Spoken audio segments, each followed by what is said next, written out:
This is Tom with Interstate Live, and we're here with Betraying the Martyrs. We got Aaron and Victor. How you guys doing? Good, great. Yeah, the festival's going really well. We're not actually playing today, so we're just going to have a good time. You're not actually playing today? No, actually, today there's not enough space for one of the stages to be set up. That's actually the stage that Us and The Breather are going to play on. So we're not going to play today, we're just going to hang around. Wow, that's kind of a bummer. I was hoping to see you guys. But so you guys are from France. What, for one, how did you guys get together? And what's the scene like in France for metal bands? Actually, the French metal scene is a bit weak. Like we have to admit it. There is Gojira though, with like kind of the pride of the country about metal, but yeah, like it's starting it's been like one year now. Some bands are getting bigger, like Chunk No Captain Chunk, but it's more pop punk, and but yeah, we try to. We are influenced a lot by American bands, and we have always been watching to American bands to inspire us, like about the music or about the way to manage the career and everything. Right. So, yeah. Yeah, speaking of watching American bands and influences and things like that, your guys' music, I mean, you're metalcore, you're metal, but also you guys are progressive and melodic as well. So where does that sound come from? We all have different influences in the band. You know, certain people in the band listen to different kinds of music, and he's listening to classical music and he's playing the piano. That's what brings the melodic side. And me and Baptiste are listening to heavy music, so we've got a lot of heavy things coming in. Our bassist Valentin and our guitarist Lucas are listening to a lot of progressive music, a lot of Meshuggah, and everyone's influences all come together, and that's why we have the sound that we do. Exactly. Since you guys formed in 2008, right? Half of your band has had a lineup change. Yeah. Has that changed your sound at all? Yeah, definitely. We actually, I think we actually released our very first song in 2009. Yeah, our very first song was in 2009, and since this time, we released the first EP with the original lineup we had a different guitarist, drummer, and singer. Right. And we separated with our first guitarist and our first singer about the same time, and Aaron and Lucas joined us. We met Aaron on tour because his band was opening for us in UK, and we met Lucas because he was actually our sound engineer. Like he was our sound guy, following us on tour all the time. And when we had to look for a guitarist, he's a great guitarist, so the choice was pretty easy. And we just welcomed a new drummer from Russia. Right. Like he came in the band like 1 month ago. Oh. Wow. Like the brand new guy in the band. Right. I think my vocals changed the more heavier side of the band. Yeah. And Lucas' guitars, he's more progressive, and I think he's got more ability than our older guitarist. So he's got more technical and a lot more possibilities open. And now we've got this new drummer. He's incredible. So you'll see on our new album, it's really going to make a difference. Yeah. So you guys are working on a new album then? Because Yeah. guys just came out with one last year. That's right.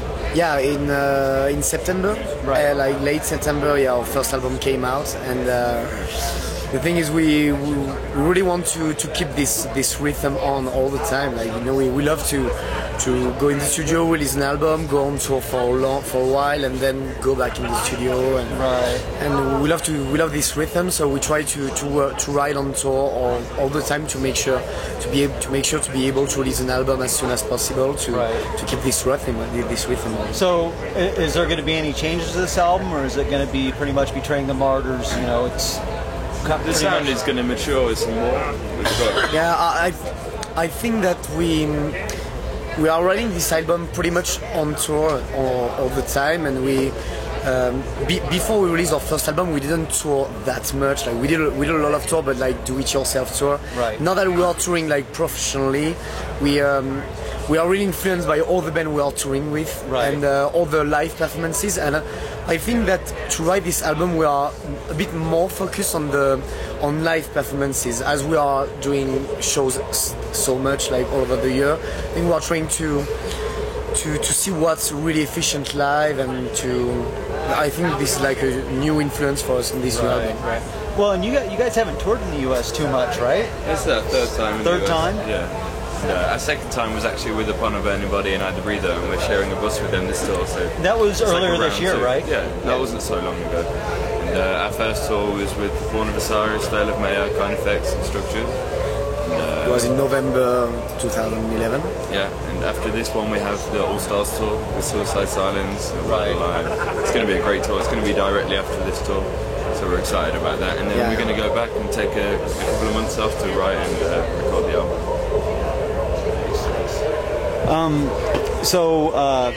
Being touring the U.S., this is your third time. Any big differences in the metal crowds that you see between European concerts and American? Yeah, definitely. The food, the food is like. Talking about the crowd, man. It doesn't. The food. Oh, sorry. In the crowd, yeah. They're eating a lot of food. They're eating a lot of food. No, actually, there's not that many differences. It's just that the US market is way bigger. Right. Yeah. There's tons of people to listen to this kind of music in US, and a lot less in Europe. Right. Now, did you guys play on the first 2 dates of the Mayhem tour? Yeah. San Fran and San Bernardino, right? Yeah, exactly. Broke records, 42,000 people, man. What was that like? Was that crazy? Yeah, it was crazy. It was crazy. Watching Slipknot in front of all them people, you got the whole crowd there. It's intense, man. I remember people were literally bringing the field on fire. Like that was a crazy They were day. setting fires and stuff. It was awesome. They were making fires and doing circle pits around it and stuff. I never seen that in my whole life. Yeah, this is happening almost every day, and it's great. Wow. I think pretty much that's all I got for you guys, man. Oh wait, actually I do have a couple more. Yeah. As far as keys, how long have you been playing, and was it always your... did you always want to play keys in a metal band? I mean, is that why you started? No, actually not. Like my parents made me start piano pretty early, like at like 5 or 6 years old. But it was not like, they just did that to make their children do something. Like, right. And they was not expecting at all for me to do a professional career.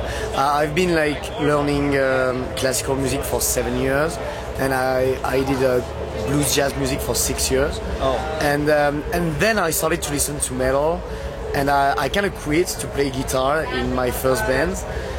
And then I started to listen to symphonic metal like Dimmu Borgir and Children of Bodom, and I was like, keyboards are great in metal. I get to keep on, and then I started my first band with Mick playing keyboards, and Right.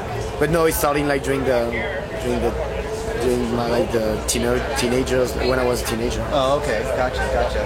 And as far as singing, for one, man, how do you get that deep? And for two, what do you do to keep your throat in shape? Because by all rights, your vocal cord should be shredded by the end of a show. Not at all, actually. No, it depends. If it's just a one-off show, it's always a bit hard. You've got to warm up for a bit longer. But when I'm on tour, my voice stays warmed up most of the time. But I should take better care of my voice. I smoke cigarettes and I shout all the time. But as for the sound, the low sound is the one that comes easiest for me. Really? Yeah. Huh, This is the one I've been working on. It's really comfortable. It doesn't hurt. When did you find out you could do that? Remember when I was like 16? Really? Yeah, 16. I started singing in my room, singing along to songs like you would do with any other genre of music. Right. And I started doing that in a band. And I didn't realise I was any good at it. People say, "Man, you're awesome." Thanks, man. Nice. All right, man. Well, that is actually all I have this time. So, guys, thanks for talking to me. I appreciate it. Oh, Thank you. Thanks for your time. I appreciate it. That was Betraying the Martyrs. This is Interstate Live. We'll see you later.